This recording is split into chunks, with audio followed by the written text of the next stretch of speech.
Hello, peoples, and today I'll be explaining to you one of my favorite traps for lower rated beginners, the England Gambit, which goes d4, e5, respectively.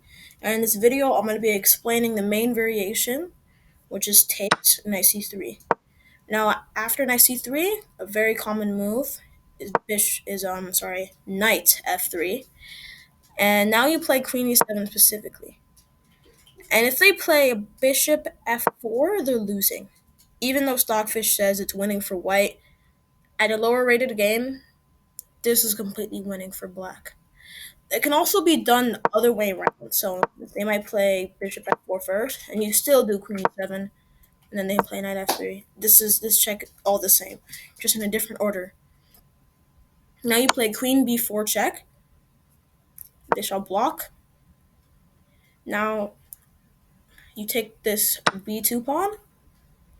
Now very bad, very common but very bad move here is bishop c3. This is bad because now you play bishop b4, pinning the bishop to the king, so it may not take. That's an illegal move. You cannot take.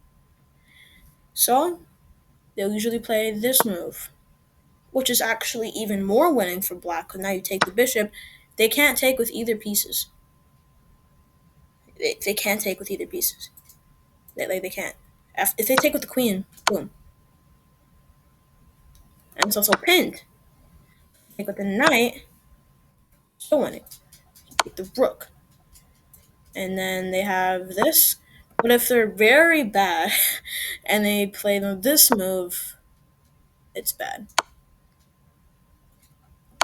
Or they might play something like this under their queen. It's one of the main variations. Now let's do something a little bit different. Let's say they block the pin with a knight. You still play takes. And they're probably going to go here. You take this pawn. If they ignore it, if they ignore the situation completely, you should take the knight. If they take with the queen, I want you to get this square defended and try to get a smothered mate over here on c2. So in this position, maybe keeping the knight there was better, but you could do this, and you're threatening a lot of things. Because if they try to attack the queen again, now they have to sacrifice the queen. Because this is a smothered mate right here, except for the fact that the queen can take. So the queen must take. It's forced. And then you take the queen of force. And then you can take the rook. And then you take the knight, and then you're winning. That's one of the main variations. Now let's go all the way back to where white took our pawn. This is let's play the top engine move. This is the missile variation.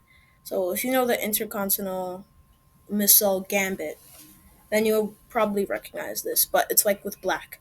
So you'll play the top engine move, bishop c5, and then if they play knight f3, as long as this queen isn't guarded by anything other than the king, you can do this plan very easily. Now you'll play d6, takes, and if they develop their bishop or something that does not protect this queen at all, then you will play this. You will play bishop f2, and yeah, the evaluation just completely lost her way because the queen covers up this square, and all the other pieces block up all the other squares.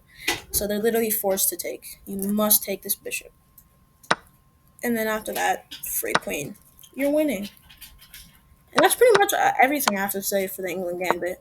There are some other variations where instead of taking, they'll play knight f3. In that case, you'll just play knight c6 anyways. And then you just go on with your natural development. Bishop b4, pin this knight, take this pawn eventually, bust open the center, play this move, get the queen out or something.